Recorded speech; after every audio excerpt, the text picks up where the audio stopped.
I woke up in the hospital, broken spine, shattered pelvis. The doctors said I'd probably never walk again. My wife was sitting in the corner of the room, not crying, not holding my hand, just staring at her phone. 3 months later, she filed for divorce. Said she couldn't handle this version of me. Said she didn't sign up for a life as a caregiver. Said a lot of things that all meant the same thing. I wasn't a man anymore. I was a burden. But her sister showed up the day after the divorce was finalized, knocked on my door, said 3 words that changed everything. I'm moving in, and I didn't know it yet.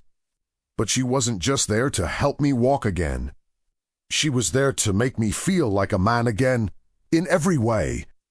If you've ever been abandoned when you needed someone most, if you've ever had someone save you who shouldn't have, if you've ever crossed a line you can't uncross, you need to hear this story. And drop a comment. Would you let your ex's sister take care of you? Because I did. And I'm still not sure if I'm grateful or damned. Part 1. The crash. My name is Daniel. I'm 52 years old. And 2 years ago, a drunk driver T-boned me at an intersection. I don't remember the impact. Just waking up in the ICU with tubes everywhere and my wife, Melissa, standing at the foot of my bed looking like she'd seen a ghost. Doctors were blunt. Spine compression fracture, pelvic trauma. That much. I'd need months of rehab, maybe years, and you weren't even without. Melissa didn't say much, just nodded, signed the forms. Went home.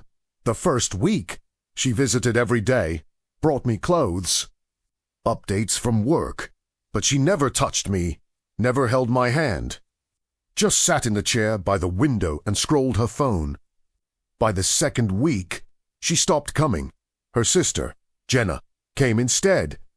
She was 28, a nurse at a different hospital. I'd always liked her. She was warm, easy to talk to. The opposite of Melissa's cold perfection. Where's Melissa? I asked. Jenna hesitated.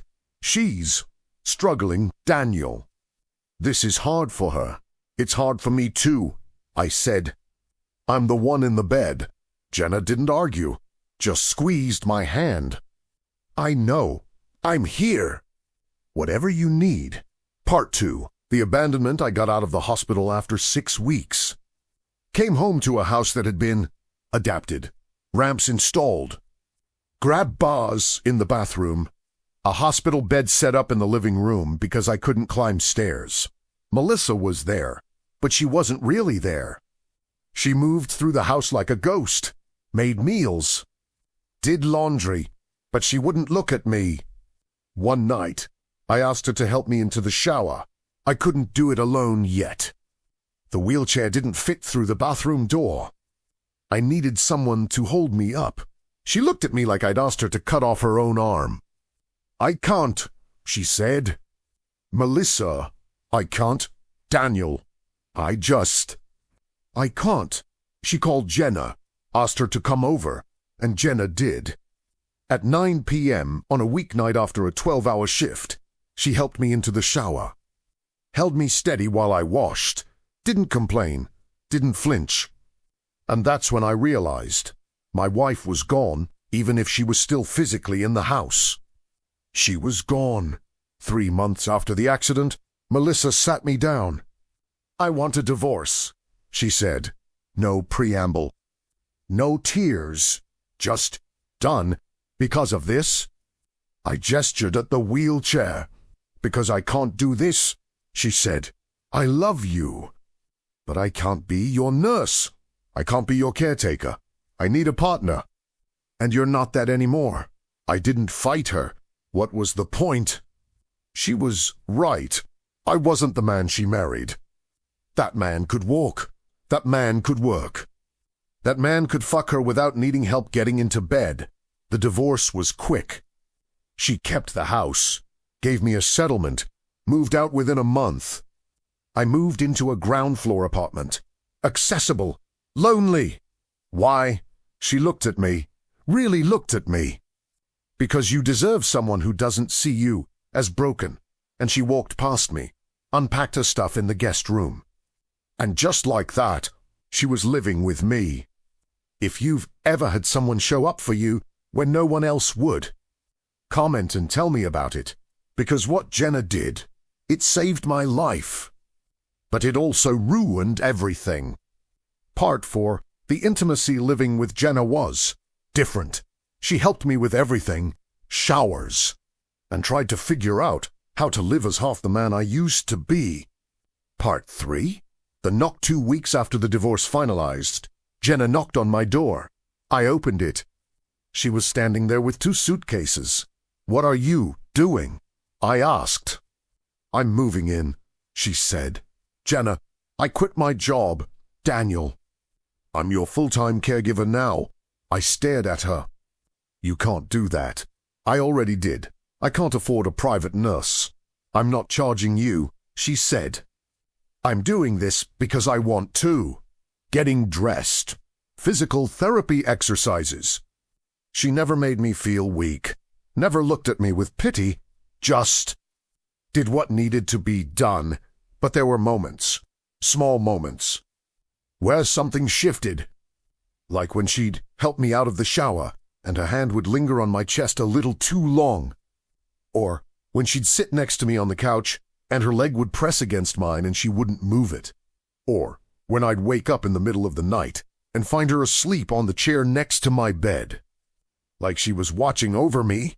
One night, about a month in, I asked her, "Why are you really here, Jenna?"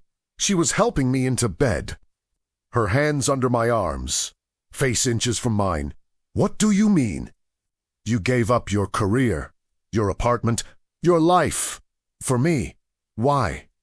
She didn't answer right away, just finished getting me settled. Pulled the blanket up. Then she sat on the edge of the bed. "Because I've been in love with you since I was 22, she said quietly. I froze. "Melissa brought you to our family Christmas that year," she continued. "You were kind, funny, real, and I thought, this is the kind of man I want. But you were hers, so I buried it, dated other people, became a nurse, moved on, or tried to, Jenna, when you got hurt," she said, voice breaking, "and she left you. I was so angry. Because I would have stayed. I would have taken care of you. And she just walked away. Like you were disposable." "I am disposable," I said bitterly. "I can't even walk." She grabbed my face, forced me to look at her. "You're not disposable to me. You're everything." And then she kissed me. Part 5, the line I kissed her back. God help me, I kissed her back. Because I'd been so starved for touch, for affection, for someone to look at me like I was still a man. But after a few seconds, I pulled away. "Jenna, we can't." "Why not?" "Because you're Melissa's sister. She left you," Jenna said. "She doesn't get to dictate what you do anymore. She's still your sister, and you're still the man I've loved for 6 years. I didn't know what to say. "Daniel," she whispered, "let me take care of everything. Not just your body, everything. I can't give you what you deserve." I said, "I'm broken." "You're not broken. You're healing. And I want to be part of that." "Jenna," she kissed me again. Deeper this time. And I stopped fighting it. Part 6. The shift after that night, everything changed. Jenna didn't just take care of me. She loved me in every way. She'd help me shower, and it would turn into more. She'd do my physical therapy and her hands would linger. She'd sleep in my bed because I want to be close to you. For the first time since the accident, I felt like a man again. But the guilt ate at me, because she was Melissa's sister, because this was wrong, because part of me wondered if she was just, settling, taking care of the broken man no one else wanted. One night, I asked her, "Are you with me because you pity me?" She looked at me like I'd slapped her. "No." "Then why?" "You could have anyone. You're 28, beautiful, Your whole life ahead of you. Why are you wasting it on me? Because I don't want anyone else, she said.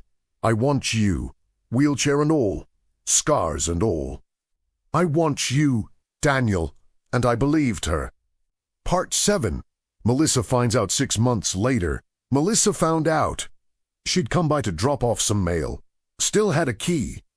Walked in without knocking. Found Jenna and me on the couch. Her sitting in my lap, kissing me. Melissa stood there, silent. Then she screamed, "Are you fucking kidding me?" Jenna jumped up. "Melissa, my sister. You're fucking my sister." "You left him?" Jenna shot back. "You abandoned him when he needed you most." "He's my husband, ex-husband," I said quietly. "You made that very clear." Melissa turned on me. "I gave you everything. And the second I couldn't handle your bullshit, you jump into bed with my baby sister." "You didn't give me everything," I said, my voice steady now. "You gave me nothing. You looked at me like I was a corpse." "Jenna!" She looked at me like I was still human. Melissa's face twisted. "She's using you. She feels sorry for you. That's all this is." "That's not true," Jenna said. "You'll see." Melissa spat. "When you get tired of playing nurse, when you realize you're stuck with a cripple, you'll leave too." She stormed out, slammed the door. Jenna looked at me. "I'm not leaving." "She might be right," I said. "About you getting tired. She's not. How do you know?" She sat back down in my lap, took my face in her hands. "Because I didn't fall in love with the man who could walk. I fell in love with the man who could make me laugh, who listened when I talked, who treated me like I mattered. And that man, he's still here." Part 8. The choice. It's been a year now. Jenna's still here. I'm walking again. With a cane. Slowly, but walking. Melissa hasn't spoken to either of us since that day. Her family's divided. Some think we're disgusting. Some think Melissa got what she deserved. I don't know who's right. All I know is this. Jenna saved me. Not just physically. She saved the part of me that wanted to die in that hospital bed. The part that thought I'd never be loved again. Is it wrong? Probably. Is it complicated? Absolutely. But is it real? Yeah. It's real. And sometimes the person who saves you is the last person who should. If this story hit you, if you've ever been saved by the wrong person, if you've ever had to choose between what's right and what keeps you alive, drop a comment. And subscribe, because there's more stories like this. And you're going to want to hear them. Thanks for listening.